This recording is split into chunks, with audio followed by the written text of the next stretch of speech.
बिस्मिल्लाहिर्रहमानिर्रहीम अस्सलाम वालेकुम वरहमतुल्लाहि वबरकातुहू अल्लाहुम्मा सल्लि अला मुहम्मद व आले मुहम्मद रब्बि इश्रह ली सदरी व यस्सिर ली अमरी वहलुल उक़दतम मिन लिसानी यफ़क़हू क़ौली आमीन। ख़वातीन हज़रात, आप देखिए कुतुब ऑनलाइन और मैं हूँ बिलाल कुतुब। और कमाल बात है, मैं कल भी आपसे अर्ज़ कर रहा था कि अल्लाह ताला का एहसास बहुत दफ़ा होता है अगर इंसान का दिल रोशन हो।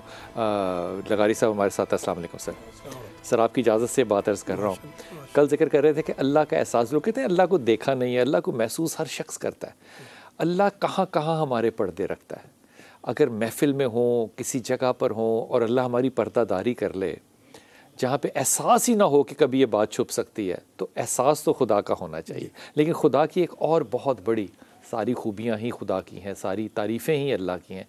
एक बड़ी आला जैसे रुबूबियत है अल्लाह के पास, तो हम कहते हैं कि लोगों को देना अच्छी बात है। अल्लाह की सुन्नत है कि अल्लाह पालता है तो आपको भी देना चाहिए। दस्तरखान जिनके बड़े होते हैं, अल्लाह उनकी बरकत डालता है उनके कामों में।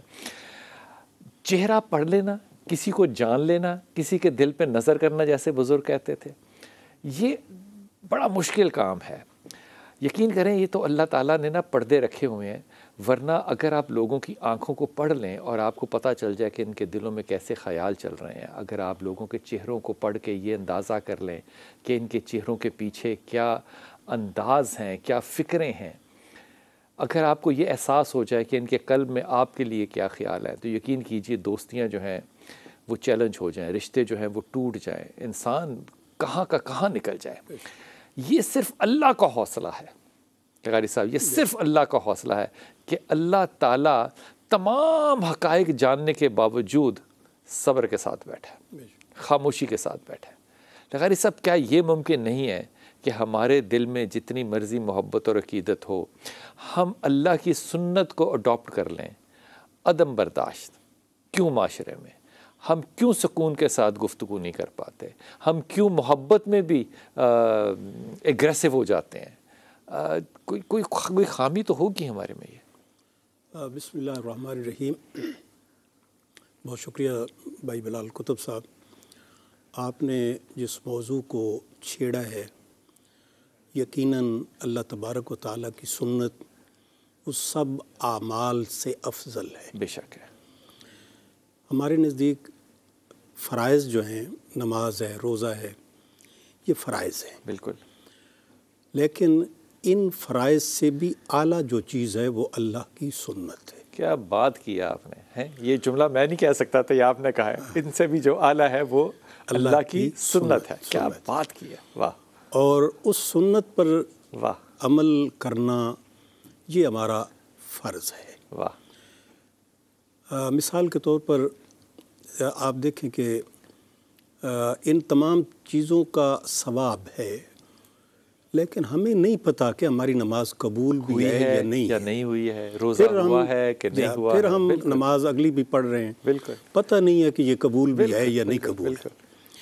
लेकिन वो अमल जो अल्लाह तबारक व तआला का अमल है, वाह, अगर हम उस अमल को करें, मसलन दरूद शरीफ, क्या बात है अल्लाह का अमल। यही बात मैं कहने वाला था। दरूद शरीफ ये अल्लाह तबारक व तआला का वो अमल है जो हम भी अगर करें तो वो मकबूल तरीन आमाल में से और कबूल है। तो इसलिए हमें अल्लाह तबारक व तआला की सुन्नत किसी मामले में भी छोड़नी नहीं चाहिए, अमल करना चाहिए। ये हमारा फ़र्ज़ ऐन होना चाहिए। फिर ये देखें कि अल्लाह तबारक व तआला रिस्क देता है, वो ये नहीं देखता कि ये बंदा मुझे मानता है या नहीं मानता। बिल्कुल, वाह। रब ताला उसके किरदार को नहीं देखता, उसके किरदार को नहीं देखता। और रब ताला उसको बहुत कुछ देता है, वो लेता है, अल्लाह को नहीं मानता है, फिर भी अल्लाह तबारक व तआला उसको देता है। मुझे वो याद आ गई, वो पैगंबर के पास तो दस्तरखान पे उसने बिस्मिल्लाह नहीं पढ़ा था। इब्राहीम नबी जिन्ना अलैहिस्सलातु वस्सलाम का वाक़या है कि आपका ये तरीक़ाकार था कि मेहमान के बगैर खाना नहीं खाते थे। लेकिन एक दफ़ा ऐसा हुआ कि कुछ वक्त गुजर गया, मेहमान नहीं आया, तो खाना पक गया, तो आप बाहर निकले के देखें शायद कोई आ रहा हो, उसके साथ मिल बैठ के खाना खाएं। तो देखा, अच्छा, ये भी क्या खूबसूरत सुन्नत है जी, किसी के साथ बैठ के खाना। ये अंबिया की सुन्नत है और इस पर भी हमें अमल करना चाहिए। लेकिन आज हमारे घरों में ये नहीं होता। किसी घर में मर्द ऐसा होता है जो मेहमान नवाजी नहीं करता, और किसी घर में ख़वातीन ऐसी होती हैं जो अगर मर्द मेहमान नवाज है तो वो उसका साथ नहीं देती। मैं कॉलर से बात कर लूँ, इस बात को मैं कंटिन्यू करता हूँ। क्या सुनना था, क्या खूबसूरत सुना जी। अस्सलाम वालेकुम जी। आसिया बेटा, माफिया। अस्सलाम वालेकुम जी बेटा, नाम बताना अपना। आसिया। आफिया, जी जी। ओके जी बेटा, जी फरमाइए बेटा। मैंने अपने हस्बैंड के बारे में और अपने भांजे के बारे में पूछना है। मियाँ के बारे में बताओ पहले। उनका नाम मोहम्मद साजिद है, प्रॉपर्टी डील का काम करते हैं, लेकिन जब भी कोई डील करीब होती है डील नाकाम हो जाती है। तो तुम दुआ नहीं करती अपने मियाँ के लिए? करती हूँ, बहुत करती हूँ, 5 टाइम नमाज पढ़ती हूँ, दुआ भी करती हूँ। अच्छा, दवाओं की कबूलियत जो है ना, इसके लिए बड़े मुजर्रद वज़ाइफ हैं। दुआ से पहले और बाद में ना दरूद पढ़ लिया करें। जी वो पढ़ती हूँ। हाँ, तो फिर ऐसा मुमकिन नहीं है कि अल्लाह दुआ ना कबूल करे। लेकिन अल्लाह से ये भी दुआ किया करो कि अल्लाह तू हमारी इन दुआओं को, हमारी हाजतों को यहीं पे पूरा कर दे, क्योंकि अल्लाह तो हाजतें रोज़े क़यामत भी पूरी कर देगा ना। अफिया, एक बात से ये कहना कि अपने शौहर से कहना, अपने शौहर से आपने ये कहना है, वो आदमी अच्छा और शरीफ आदमी है, ये बात जहन में रखना। उसे कहना कि सूरह इखलास जो है वो हर वक्त तिलावत करता रहा करे। कर सकेगा? जी, सूरह इखलास की तिलावत कर सकेगा? जी जी करेंगे। बस उसे कहना कि सूरह इखलास उठते बैठते चलते फिरते हर वक्त पढ़ता रहा करे। अल्लाह ताला उसके लिए आसानी कर देगा इंशाअल्लाह ताला। जी, अगली वाली बात। दूसरा भांजे के बारे में पूछना है। उसका ना ट्यूबल बोरिंग का काम है। मुझे नाम बताओ बेटा। बहुत नुकसान होता है। भांजे का नाम? ट्यूबल की बोरिंग। भांजे का नाम क्या है? अली उस्मान। अली उस्मान का नुकसान क्या होता है? वो ट्यूबल की बोरिंग है ना, तो बोर जब करते हैं तो उसका नुकसान होता है, 1.5-2 लाख का नुकसान हो जाता है। हाँ। उसने वेल्डिंग का डिप्लोमा भी किया हुआ है। हाँ। उसके लिए क्या बेहतर रहेगा, वो मोटरसाइकिल पार्ट्स का काम करे या वेल्डिंग वाला काम करे या मोटरसाइकिल के पार्ट्स का काम करे? क्योंकि अली इससे बोरिंग शोरिंग का काम इसलिए नहीं होना क्योंकि बुनियादी तौर पे ये मेहनती नहीं है, बातें इसकी ज़्यादा हैं, बाकी काम इसके कम है, इसलिए ट्रेड करे तो वो बहुत बेहतर है। ठीक है, ओके जी मेरा पुत्र। जी अस्सलाम वालेकुम तलहा।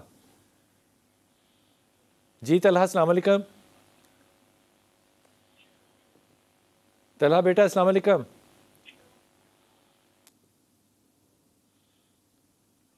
तलहा आपकी आवाज़ नहीं आ रही बेटा। जी जी जी तलहा, जी तलहा। जी सर मैं तलहा बात कर रहा हूँ से। जी बेटा। सर मेरा एक अपने बारे में पूछना था, एक अपने पप्पो के बारे में पूछना था। अपने बारे में पहले बात करो। सर मैं कारोबार करना चाह रहा हूँ इवेंट मैनेजमेंट का। अच्छा। और मेरे चाचा कह रहे हैं आप मेरे साथ करो, उस टाइप का काम करते कबाड़ का, तो वो कह रहे हैं उनका सेटल बिजनेस है, तो वो कह रहे हैं आप मेरे साथ करो, तो मेरे लिए कौन सा सर बेहतर रहेगा? चाचा का नाम क्या है? सर चाचा का नाम है सगीर अहमद। सगीर, तुम्हें पता बड़ा अच्छा और सोबर और सुलझा हुआ इंसान है, जो सगीर कह रहा है वो मान लो। जी सर। ठीक है सर पप्पो का मसला ये था कि वो जो है उनके टेस्ट सारे ओके आ रहे हैं, लेकिन उनको समझ नहीं आ रही वो क्या है। ये मुझे आवाज़ नहीं तुम्हारी समझ आई, क्या कह रहे हैं आप? सर फूफो का मसला ये है कि सर टेस्ट उनके ओके, उनको शुगर है सर, तो लेकिन वो लागत सी रहती है फूफो, तो उनका टेस्ट बहुत सारे ओके हैं लेकिन वो लागत रहती है, समझ नहीं आ रही उनको क्या मसला है इसके अलावा, शुगर के अलावा। तरह उनको शुगर है, उनके टेस्टों में क्या आ रहा है? लगा मुझे नहीं समझ में आई क्या। लागर कमजोर हैं। अच्छा, ये मुझे पहले एक छोटी सी बात बता, तो शुगर उनको है तो शुगर कंट्रोल्ड है? जी सर, नॉर्मल आ रही है। वो जो टेस्ट होता है HB1C वो कितना आता है? सर ये बड़ी बहन चेक करती है, मैंने आज तक चेक तो तुझे कैसे पता है नॉर्मल है? तुझे कैसे पता फिर नॉर्मल है? सर वो डॉक्टर ने जो बताया उस हिसाब से बोल रहे हैं। अरे नहीं, डॉक्टर कैसे, डॉक्टर भी यही टेस्ट देख के बताएगा ना। या फास्टिंग के ऊपर नहीं फैसला करना आपने, फास्टिंग फॉल्स हो सकती है। ये हमारे यहाँ डॉक्टर्स बहुत ज़्यादा इस बात पे जोर देते हैं फास्टिंग के ऊपर, लेकिन फास्टिंग में चीट किया जा सकता है। HB1C उनका ज़्यादा होगा और वो 7 से ज़्यादा होगा, इसलिए शुगर उनकी ज़्यादा है। इसलिए उनको कहना है आपने पुप्पो जान को कि वो अपने किडनीज़ का भी क्रेटिनिन का ख़ास तौर पे ख्याल रखें, वो टेस्ट कराएं, पानी बहुत ज़्यादा पिएं, लेकिन शुगर कंट्रोल उनको करनी पड़ेगी। HB1C उनका जो है वो 6 साढ़े 6 से ज़्यादा नहीं आना चाहिए। अगर वो ये कर लें तो लागरपन भी ख़त्म हो जाएगा। ये हाई शुगर की वजह से उनको वीकनेस ज़्यादा शो रही है, लेकिन इस पे मैं क्योंकि डॉक्टर नहीं हूँ, मैं सिर्फ अपने अंदाजे से बात कर रहा हूँ। बहुत ज़्यादा कोशिश करना कि उनका तुमने जो CBC है यानी कि कंप्लीट ब्लड काउंट जो उनका है, कंप्लीट ब्लड एनालिसिस जो है, ये हर तीसरे महीने ज़रूर करा लिया करो ताकि ये पता चले कि उनके अंदर यूरिक एसिड का कोई प्रॉब्लम तो नहीं है और कोई इश्यूज़ तो नहीं है। लेकिन शुगर कंट्रोल करनी पड़ेगी पुप्पो जान को। ये ना कहो कि वो शुगर उनकी ठीक है, और उनको आयत करीमा दो, ला इलाहा इल्ला अंता सुब्हानका इन्नी कुन्तु मिनज़ ज़ालिमीन, कि वो हर वक्त पढ़ती रहें और अपनी शुगर का ख्याल रखें। ये करना पड़ेगा उनको तलहा। जी अस्सलाम वालेकुम लाहौर। अस्सलाम वालेकुम। जी मेरा बेटा। सर मुझे आपसे पूछना था अपने भाई के बारे में। बोलो बेटा। उसने प्री इंजीनियरिंग की हुई है और अब हमें ये पूछना है कि उसके लिए क्या बेहतर होगा, आगे CA करे या फिर इंजीनियरिंग की फील्ड में जाए। अगर इंजीनियरिंग की फील्ड में अच्छी है इसकी तो फिर सिविल इंजीनियरिंग कैसी रहेगी? भाई का नाम बता सकती हो बेटा? मोहम्मद इब्राहिम रजा। इब्राहिम या सिविल इंजीनियरिंग में या दूसरी ऑप्शन क्या है? CA। Chartered accountancy? जी। बिल्कुल भी नहीं जाना CA में। ओके ठीक है, इंजीनियरिंग में जाए, पक्का इंजीनियरिंग में जाए। सिविल के अंदर जाए, इलेक्ट्रॉनिक में जाए, जिसमें मर्जी जाए, लेकिन वो इंजीनियरिंग में जाए, CA में नहीं। ओके। और इब्राहिम को कहना कि वो सूरह इखलास की ख़ास तौर पे तिलावत किया करे, अल्लाह ताला उसके लिए आसानी पैदा करेगा आइंदा भी इंशाअल्लाह ताला। जी शाज़िया अस्सलाम वालेकुम बेटा। हुज़ूर अक़दस जो अदम बर्दाश्त है ये ख़ासा सिर्फ मुसलमानों का ही नहीं है, ये अगर हम साया मुल्क में भी देखें तो बर्बादी उधर भी कमाल की आई हुई है। ये मज़हब सिखाता नहीं है कि इंसान ज़रा सुलझा हुआ चले? मज़हब हमेशा ये कहता है कि एतदाल के साथ चलो। कुरान भी ये कहता है, ये उम्मत जो है ये इत्तदाल पे पैदा की गई। बिल्कुल, हुज़ूर अलैहिस्सलाम ने भी इसी बात का सबक दिया। और जहाँ तक बर्दाश्त का ताल्लुक़ है, वो हुज़ूर अलैहिस्सलाम इस मरहले से गुज़रे हैं। और उनका उस्वा हसना हमारे लिए सबक है। क्या याद दिला दी आपने, वाह, पूरे 40 साल ताइफ के बागात में आपने जाकर पनाह ली। और उससे पहले जिन लोगों के पास आप गए और इस्लाम पेश किया, उन्होंने हुज़ूर अलैहिस्सलाम के पैगाम को नहीं समझा और उस पर ईमान नहीं लाया। शेब अबी तालिब गुजार लिया, शेब अबी तालिब गुजारा, और फिर सहाबा किराम को हबशा की तरफ भेजा।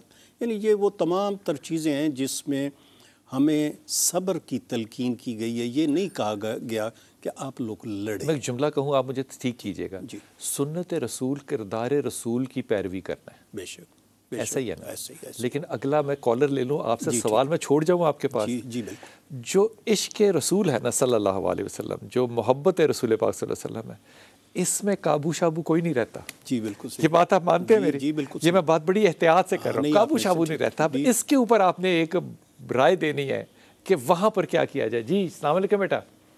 हेलो अस्सलाम वालेकुम बिलाल भाई। जी मेरा पुत्र, आपका शो बहुत अच्छा है।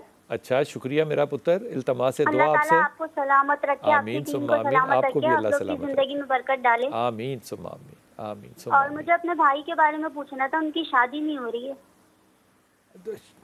भाई का नाम क्या है? सगीर नाम है। सगीर? जी। तो कितनी उम्र है सगीर की अभी?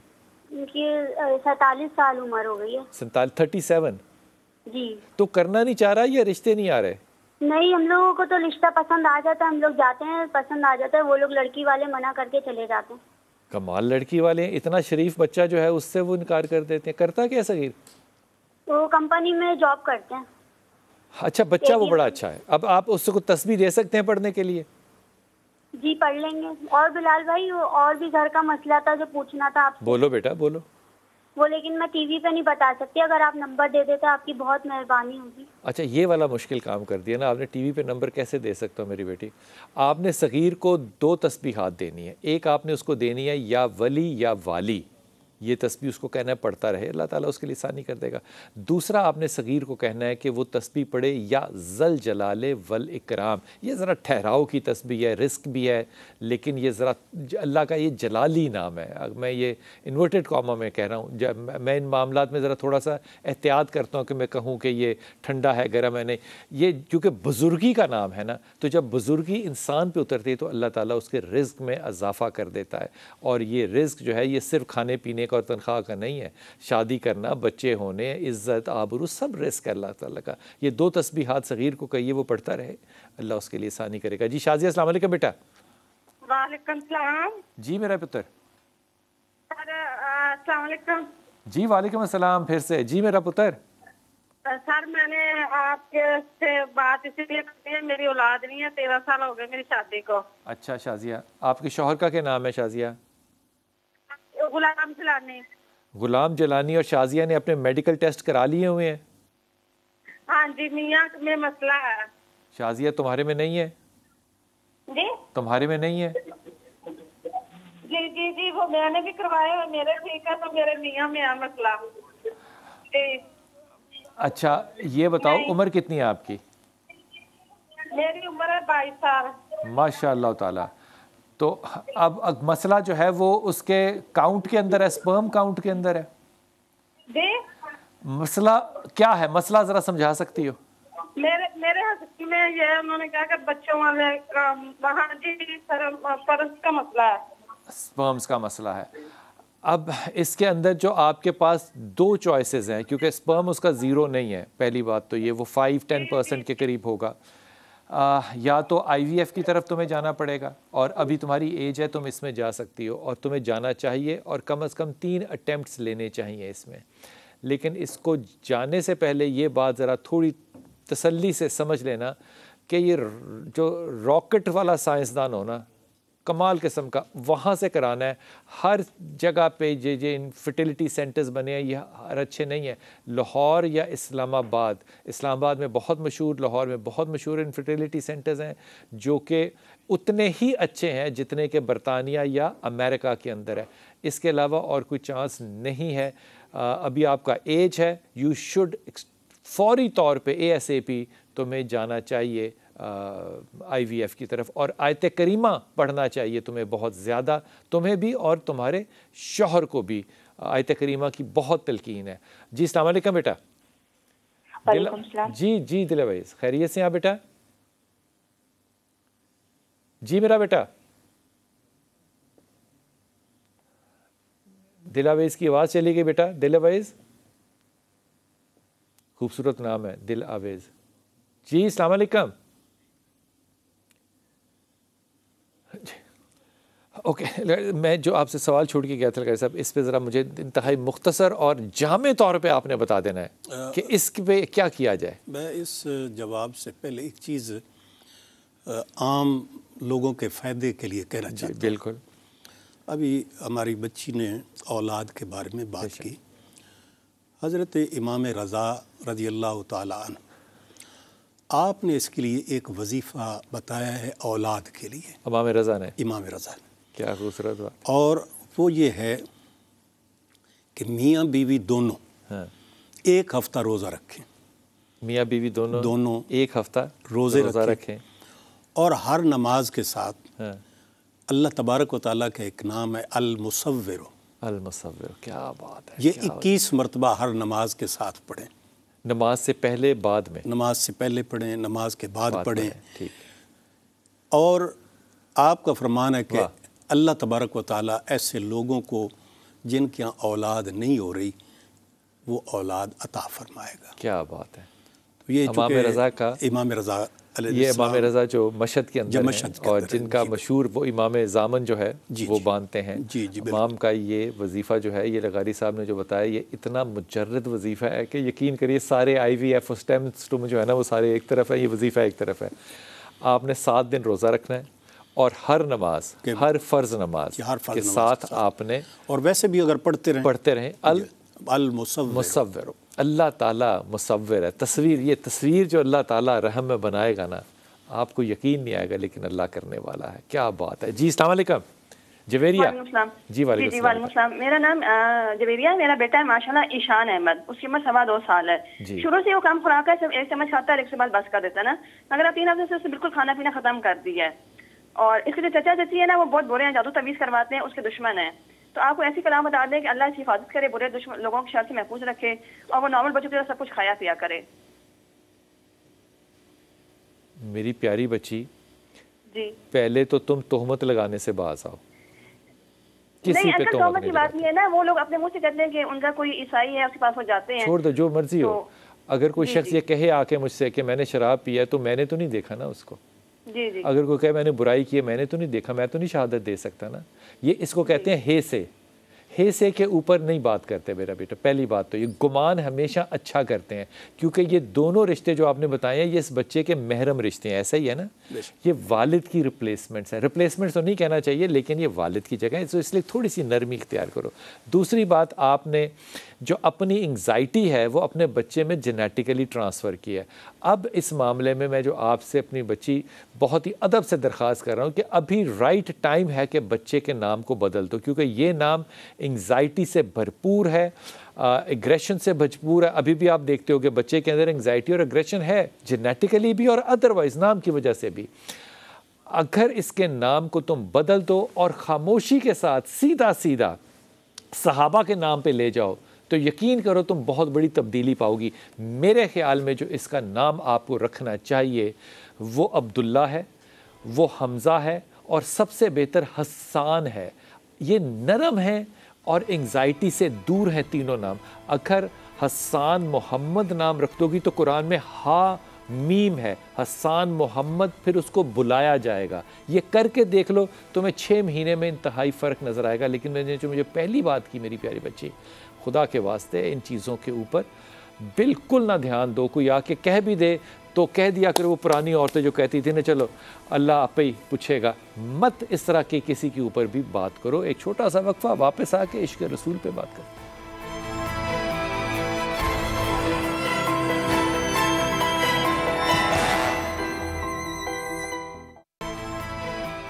बिस्मिल्लाहिर्रहमानिर्रहीम। लगाई साहब, ये बात जो है ना, इसका आपने मुझे इंतहाई क्या कहना चाहिए, साफ जवाब देना है।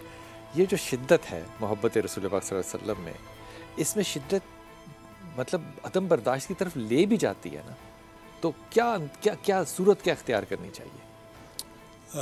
मेरे ख्याल में जिस हस्ती के बारे में उनकी मोहब्बत के अंदर आप शिद्दत में आ रहे हैं और लोगों के साथ आपका रवैया इंतहाई मुतशद्दिदाना हो चुका है, उस हस्ती की सीरत तैयबा को आपने पढ़ा नहीं है। क्या बात है, सही कह रहे हैं। नाम ले रहे हैं, नाम ले रहे हैं।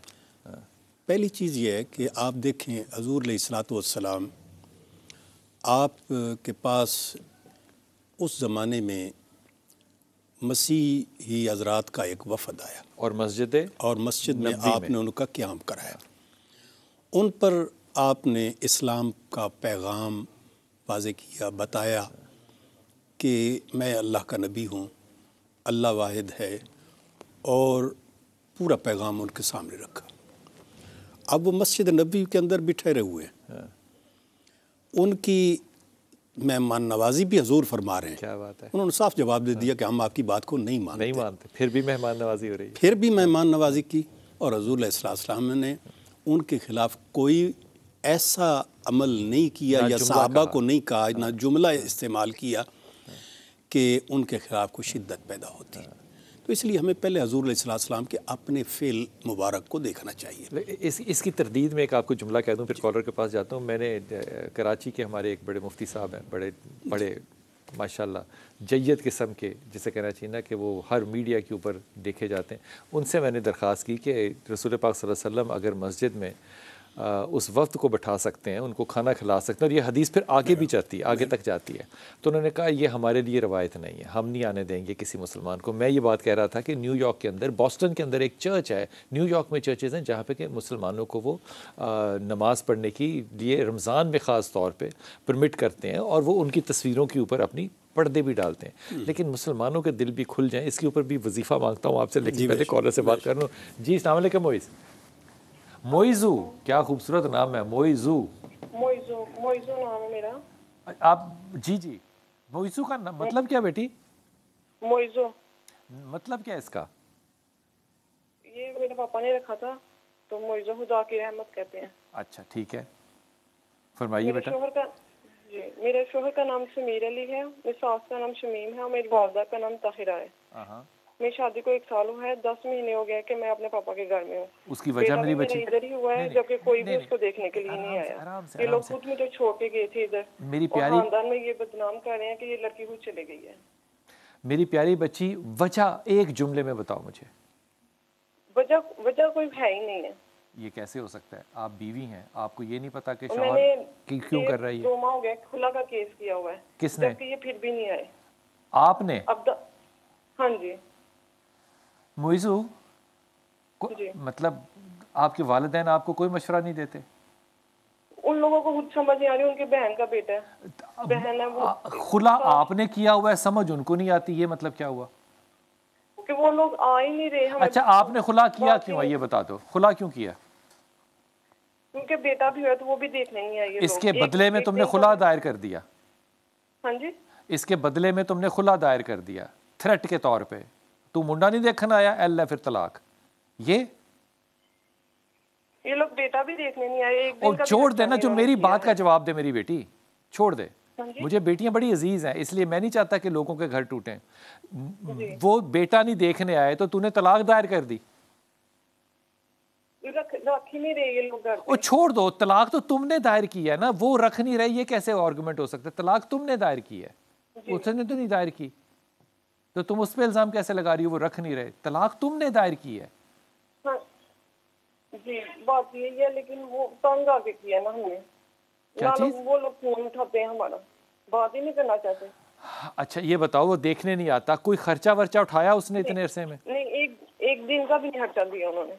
अच्छा, अगर फर्ज करो वो खर्चा नहीं देता, फर्ज करो, मैं फर्ज की बात कह रहा हूँ, मैं सजेस्ट नहीं कर रहा, तो उसने तुम्हें डिवोर्स नहीं देना और वो शादी भी नहीं करता, तो क्या तुम थोड़ा अरसा बर्दाश्त नहीं कर सकती और इस सिचुएशन को?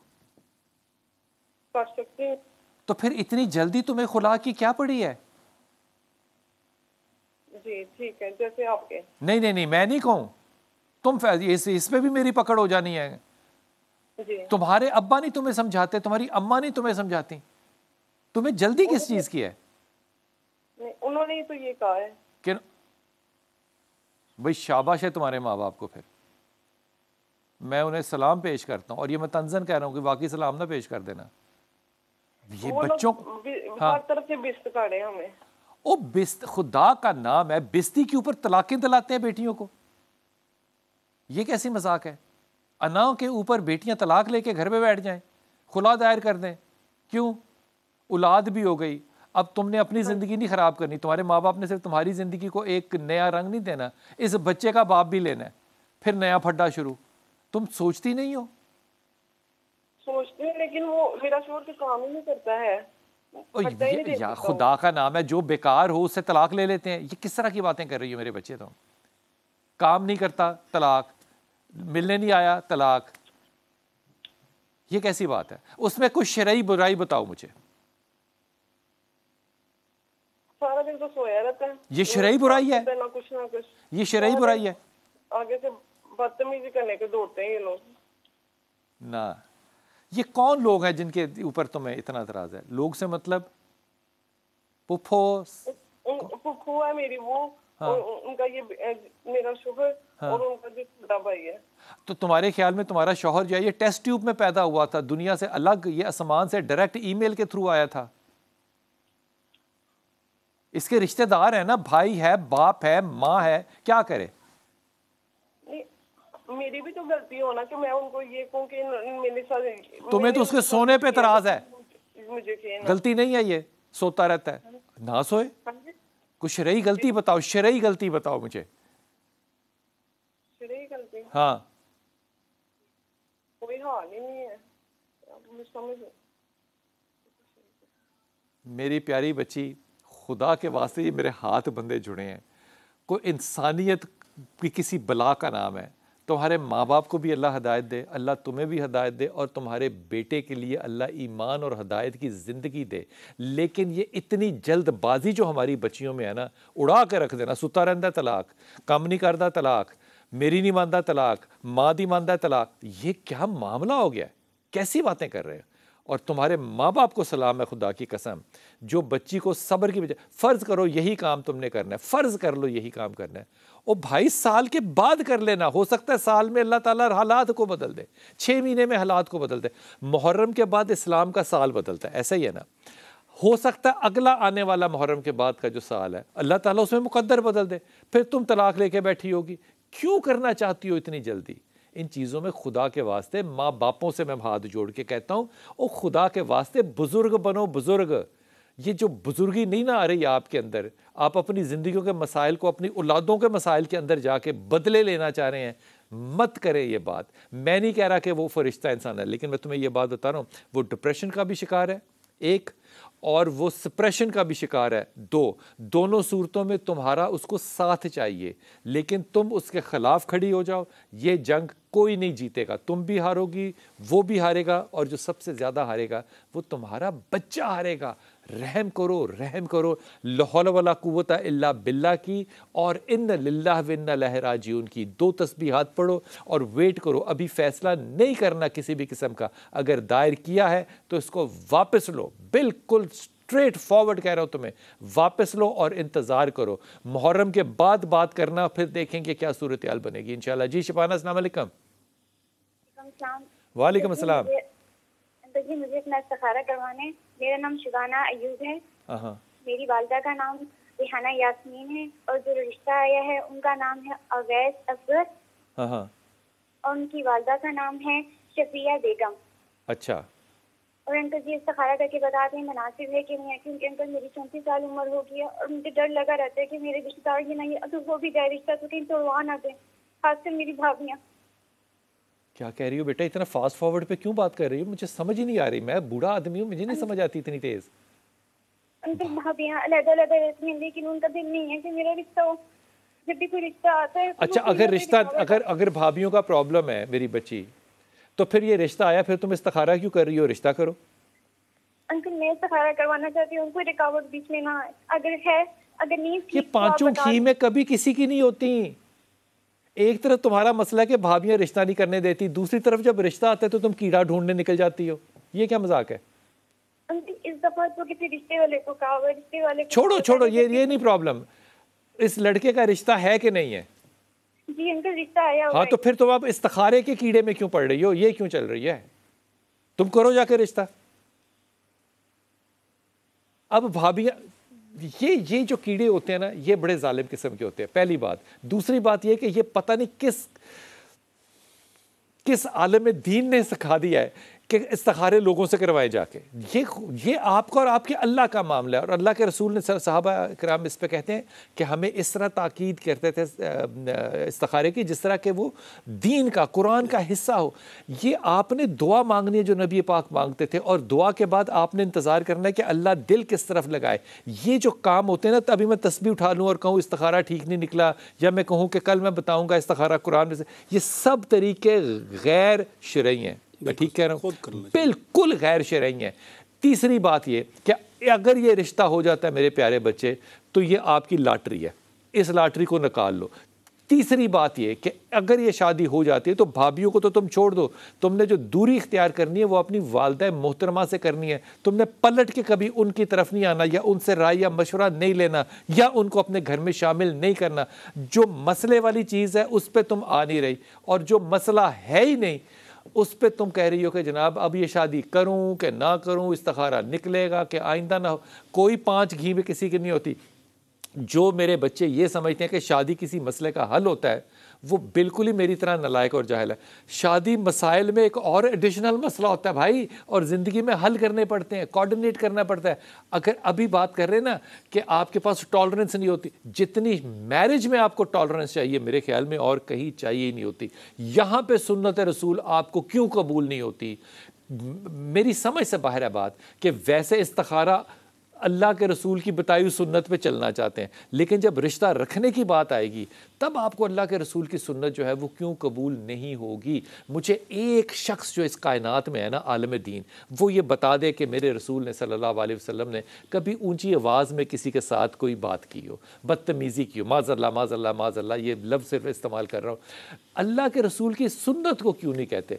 अल्लाह के रसूल ने यहाँ तक, और ये बुखारी शरीफ है, जब सख्ती का लफ्ज़ इस्तेमाल करना था ना, तो पता है क्या लफ्ज़ इस्तेमाल किया कि तुम यूसुफ वालियाँ हो, यूसुफ वाली, ये तंज़ किया। लेकिन क्या मसाल थी, वो भी हज़रत यूसुफ अलैहिस्सलाम की। इसलिए जब लड़ना भी हो ना, तो लड़ाई के भी अहाते जो हैं उनको बना कर रखते हैं, अपनी बाउंड्रीज़ को क्रॉस नहीं करते। प्यारे बच्चे, ये शादी फौरी तौर पे कर ले, और इसके अंदर ना अपनी अम्मा की, ना भाभीयों की, ना किसी और की, ना किसी मेरी तरह के जाली मौलवी की बात सुननी है तुमने। एब्सोल्युटली करेक्ट रिश्ता है, नॉट ओनली करेक्ट बल्कि this boy is excellent for you इंशाअल्लाह ताला। और तुमने आइंदा जो है ना, इस पे सब्र और सब्र जमील का जो डंडा है वो थाम के रखना है। अल्लाह ताला ने तुम पे रहम किया है, इस रहम को कबूल करो। हुजूर अक़दस, मैंने कोई गलत बात की है तो मेरी तालीम करना है। ठीक है, मैं देख रहे, बुनियादी बात ये होती है कि जो रिश्ता आया है उसके बारे में आप बहुत ज़्यादा इंक्वायरी करते हैं, लेकिन कभी हमने ये नहीं सोचा कि आए ये बच्चा दीनदार भी है या नहीं है। क्या बात है ये कभी नहीं हलाल खाता है, हलाल खाता है, ये कभी किसी ने पूछा, ये कभी नहीं पूछता। और दूसरा ये कि जो आया है वो अगर पढ़ा लिखा है, बरसर रोज़गार है, शरी कोई खामी उसमें नहीं है, तो रिश्ता करने में कौन सा हर्ज है? क्या हर्ज है? किसी और जगह भी तो आपने जाना है। मैं अगली बात भी आपसे कह दूं, मैं कहता हूँ ना हो बरसर रोज़गार, अगर शरई कोई बुराई नहीं है तो रोज़गार अल्लाह दे देगा, रिज़्क़ अल्लाह देगा, अल्लाह दे देगा, अल्लाह क्यों नहीं देगा? वो जिस तरह ये बात कह रही थी ना बच्ची इस्तिखारे की, तो उम्मे ऐमन जो है वो हज़रत अब्दुल्ला की दी हुई मेरे रसूल को वरासत है। ये जो वरासत वाला मामला, ये भी इंशाअल्लाह ताला कभी ज़रूर डिस्कस करेंगे, लेकिन ये ज़रा सेंसिटिव मामला है। हज़रत उम्मे ऐमन जो है वो रो रही थी रसूल पाक सल्लल्लाहु अलैहि वसल्लम के इंतकाल पे। तो हज़रत उमर ख़त्ताब रज़ी अल्लाह जो है वो उनके पास गए, उन्होंने कहा कि रसूल तो बेहतर जगह पर हैं, तो तुम क्यों रो रही हो? तो हज़रत उम्मे ऐमन कहती हैं कि मैं इसलिए नहीं रो रही कि रसूल पाक सल्लल्लाहु अलैहि वसल्लम ने विसाल कर लिया या पर्दा फरमा लिया, मुझे पता है वो हमसे बेहतर जगह पे, मैं इसलिए रो रही हूँ कि अल्लाह ने आसमान से जो आने वाला पैगाम है अब वो मुनक़ता कर दिया है। अब ये मैं गुलाम कहूँ ना उम्मे ऐमन को तो मेरा दिल नहीं मानता, मैं मुलाजमा कहूँ मेरा दिल नहीं मानता। ये माँ है, माँ की जगह है, दूध पिलाया है रसूल पाक सल्लल्लाहु अलैहि वसल्लम को उन्होंने, और ये उस वक्त मौजूद थी जब कि आप अपनी माँ की कब्र के साथ लिपट के अब्वा के मकाम पर रो रहे थे। अब हज़रत उमर ख़त्ताब को यहाँ पे कह देना चाहिए था कि मैं मौजूद हूँ। जी जी, हज़रत उमर ख़त्ताब की बात हो रही है, हुज़ूर अक़दस बिल्कुल सही है, बिल्कुल उमर ख़त्ताब को कह देना चाहिए था, उम्मे ऐमन मैं मौजूद हूँ, अल्लाह मुझे दे देगा, मेरे दिल पे इल्का कर देगा, मेरे दिल पे इल्हाम कर देगा, मुझे वसफ़ आ जाएगा। अल्लाह के इस वली ने नहीं कहा। अब आपको जो काम करना है वो वही करना है जो कुरान में अल्लाह ने कह दिया, या जो सुन्नत के अंदर रसूल पाक सल्लल्लाहु अलैहि वसल्लम ने जो तरतीब शरीयत में बता दी। अब इस पे जो आप ये पूछते हैं कि जनाब ये बताइए कि ये इस्तिखारा ठीक, अल्लाह के रसूल ने इस पे दुआ बताई है, मुस्तनद दुआ है, वो पढ़िए नमाज में, बग़ैर नमाज के हर वक्त ज़िक्र करते रहिए। अल्लाह आपके दिल को उस तरफ लगा देगा, आपके दिल में से वो आवाज़ आएगी कि यही वो काम है जो करने वाला। अगर आपका कोई मसला ना भी हो शादी का, आप फिर भी दुआ पढ़ते रहिए। मैं सही कह रहा हूँ, अल्लाह ताला हर काम को अच्छा करने के लिए आपको उस तरफ खुद ले जाता है। ये है इस्तिखारा करने का। इतनी गलत फहमियाँ माशरे में, खुदा मेरे साथ सबको हिदायत दे। अपनी दुआ में याद रखिएगा, अल्लाह बहुत आसानियाँ दे और आसानियाँ बांटने की तौफीक अता फरमाए।